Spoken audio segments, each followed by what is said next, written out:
Good morning students, আমার চ্যানেলে তোমাদের সবাইকে স্বাগত। আজকে তোমাদের সাথে আলোচনা করব জেনারেল অ্যাওয়ারনেস অ্যান্ড জেনারেল নলেজের 36তম পর্ব নিয়ে।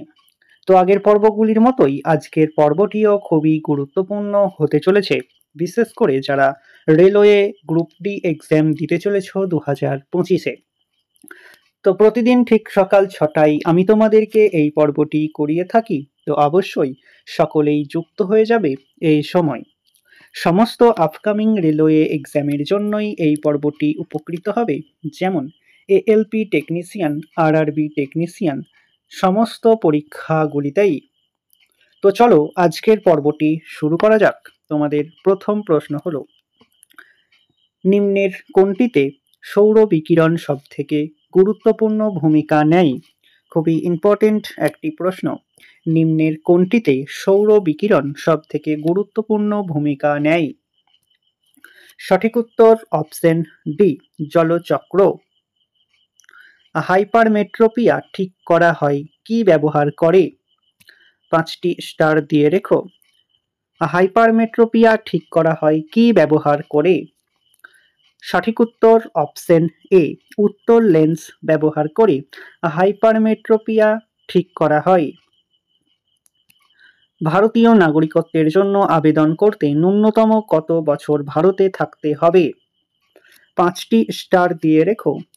ভারতীয় নাগরিকত্বের জন্য আবেদন করতে ন্যূনতম কত বছর ভারতে থাকতে হবে?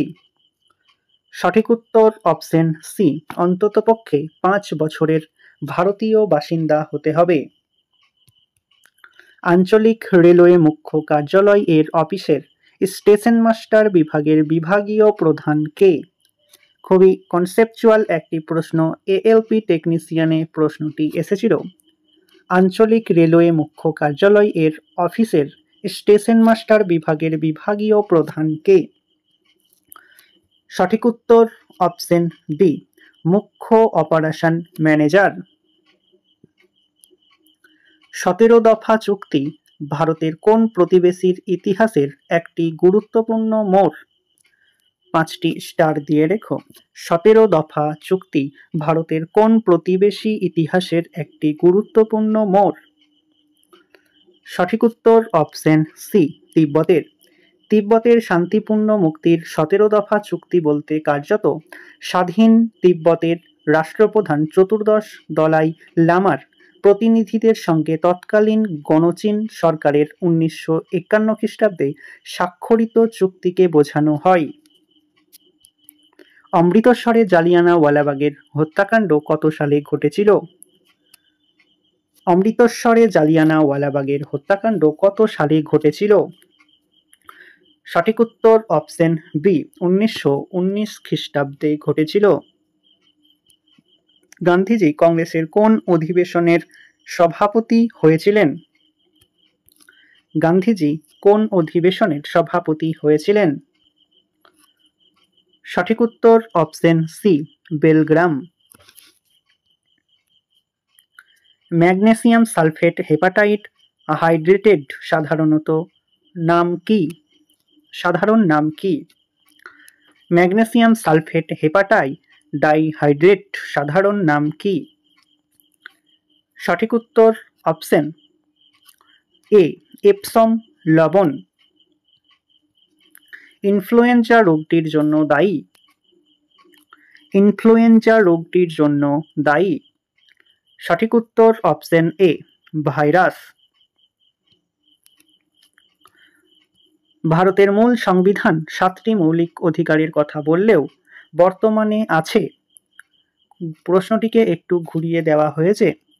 ভারতের মূল সংবিধান 7টি মৌলিক অধিকারের কথা বললেও বর্তমানে আছে। সঠিক উত্তর অপশন ডি, 6টি মৌলিক অধিকার। একটি উপকারী ভাইরাস এর নাম হলো? একটি উপকারী ভাইরাস এর নাম হলো? সঠিক উত্তর অপশন সি, ব্যাকটেরিওফাজ। কত সালে মুসলিম সম্প্রদায় পাকিস্তান রাষ্ট্রের দাবি জানায়? কত সালে মুসলিম সম্প্রদায় পাকিস্তান রাষ্ট্রের দাবি জানায়? সঠিক উত্তর অপশন ডি 1940 খ্রিস্টাব্দে। ভারতীয় সংবিধানের কত নম্বর ধারায় সংসদকে পরিশিষ্ট বিষয়ের ওপর আইন প্রণয়নের অধিকার প্রদত্ত করেছে? ভারতীয় সংবিধানের কত নম্বর ধারায় সংসদকে পরিশিষ্ট বিষয়ের ওপর আইন প্রণয়নের কথা বলা হয়েছে বা অধিকার প্রদত্ত করেছে? সঠিক উত্তর অপশন বি 248 নং ধারায়। পৃথ্বীরাজ চৌহানের পত্নীর বিবরণ নিয়ে লেখা পৃথ্বীরাজ রস কবিতাটি লিখেছিলেন? পৃথ্বীরাজ চৌহানের পত্নীর বিবরণ নিয়ে লেখা পৃথ্বীরাজ রস কবিতাটি লিখেছিলেন? সঠিক উত্তর অপশন ডি চাঁদ বরদ্দে। অনিষিক্ত ডিম্বাণু থেকে সরাসরি অপত্য সৃষ্টির পদ্ধতিকে কি বলা হয়? এএলপি টেকনিশিয়ানের একটি প্রশ্ন। অনিষিক্ত ডিম্বাণু থেকে সরাসরি অপত্য সৃষ্টির পদ্ধতিকে কি বলা হয়? সঠিক উত্তর অপশন সি পার্থেনোজেনেসিস। 1880 সালে ভারতের ভাইসরয় পদে কে নিযুক্ত ছিলেন? 1880 সালে ভারতের ভাইসরয় পদে কে নিযুক্ত ছিলেন? সঠিক উত্তর option A lord Ripon. Rajiv Gandhi আন্তর্জাতিক বিমানবন্দর ভারতের কোন শহরে অবস্থিত? রাজীব গান্ধী আন্তর্জাতিক বিমানবন্দর ভারতের কোন শহরে অবস্থিত? সঠিক উত্তর অপশন ডি হায়দ্রাবাদ। অস্ট্রিয়ার রাজধানী ভিয়েনা নিচের কোন নদীর তীরে অবস্থিত? অস্ট্রিয়ার রাজধানী ভিয়েনা নিচের কোন নদীর তীরে অবস্থিত? সঠিক উত্তর অপশন বি দানিউব। ভূমধ্যসাগর এবং লোহিত সাগরকে যুক্ত করেছে কোন খাল? ভূমধ্যসাগর এবং লোহিত সাগরকে যুক্ত করেছে কোন খাল? সঠিক উত্তর অপশন ডি সুয়েজ খাল। সুয়েজ খাল মিশরের সিনাই উপদ্বীপের পশ্চিমে অবস্থিত একটি কৃত্রিম সামুদ্রিক খাল। এটি ভূমধ্যসাগরকে এবং লোহিত সাগরকে আলাদা করেছে। 10 বছর ধরে খননের পর এই খালটি করা হয়েছিল 1869 খ্রিস্টাব্দে। তো স্টুডেন্টস, এই ছিল তোমাদের আজকের ক্লাসটি ভালো লাগলে বন্ধুদের সাথে শেয়ার করো। চ্যানেলটি নতুন হয়ে থাকলে চ্যানেলটিকে সাবস্ক্রাইব করে পাশে থাকা বেল আইকন বাটনটি প্রেস করে রেখো ভিডিও নোটিফিকেশন সবার প্রথমে পেতে। তো দেখা হচ্ছে নেক্সট ক্লাসে। আজকে এই পর্যন্তই। সবাই ভালো থেকো, সুস্থ থেকো। জয় হিন্দ, জয় ভারত।